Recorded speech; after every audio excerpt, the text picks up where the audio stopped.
ఆకు తాలింపు, చేపల ఫ్రై, పప్పుచారు.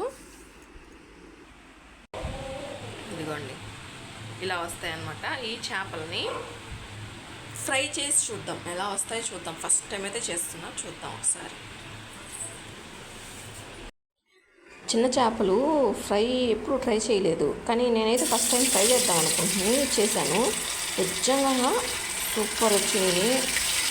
క్రిస్పీగా అవి తింటుంటే పప్పులో కానీ ఫ్రై ముక్కలు అంటే చికెన్ ఫ్రై అయితే చేసుకున్నా సేమ్ అంతే అలాగే వచ్చింది. బాగా వచ్చింది కూడా, నిజంగా సూపర్గా ఉంది. ఒకసారి ట్రై చేసి చూడండి కావాలంటే, అంత బాగున్నాయి. ఇంక ఇవి తీసి పక్కన పెట్టేసుకున్నాను అనమాట. మళ్ళీ కూడా వేసేసుకున్నాను చేపలు. సెకండ్ ట్రిప్ అనమాట ఇది. అంటే 1 kg తీసేస్తారు అవి, అందుకోసం అని చెప్పి నేను సపరేట్గా వేసుకుంటున్నా.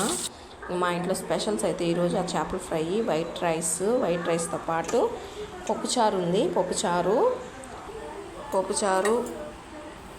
పప్పుచారుతో పాటు రసం ఉన్నాయి. అదిగోండి రసము, ఇంకా ఆకు తాలింపు, అదే పొనగంట ఆకు కాదు, అది ఆకుకూర, నాకు పేరు తెలియదు దాన్ని. ఆకుకూర తాలింపు, ఇంకా ఇవి ఫ్రై చేసేస్తున్నాను అనమాట. ఇంతే ఈరోజు అయితే మా ఇంట్లో నా బర్త్డే స్పెషల్గా ఇవే అనమాట. సింపుల్గా చేసేసుకున్నాము, సూపర్గా ఉంది లంచ్ అయితే. హాయ్, చేపల ఫ్రై అయితే సూపర్ ఉంది.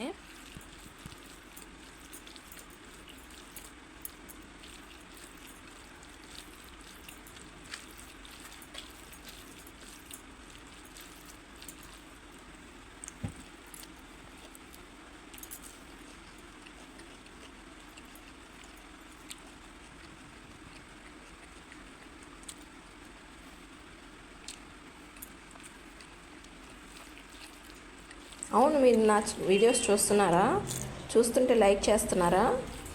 సబ్స్క్రైబ్ చేసుకున్నారా? మర్చిపోకండి, చూడండి, లైక్ అయితే చేయండి, సబ్స్క్రైబ్ కూడా చేసుకోండి. నిజంగా టేస్ట్ అయితే సూపర్ ఉంది, పక్కా ట్రై చేయండి. అసలు ఎంత బాగొచ్చిందంటే అంత బాగొచ్చింది. ఇంకా మీకు కూడా ఇలాగ చేసుకొని తినాలనుందా, చేసుకొని అర్జెంటుగా తినేసేయండి. ఇంకా నా బర్త్డే స్పెషల్ అయితే ఇదే ఈరోజు, చేపల ఫ్రై, ఇంకా పప్పులుసు, రసం ఎప్పుడు కామన్గా ఉండేటి ఆకుకూరలన్నీ. ఈ చేపల ఫ్రై అనేది ఫస్ట్ టైం అయితే ట్రై చేశాను. అలాగే ఒక లైక్ కొట్టి వెళ్ళండి, మర్చిపోకండి.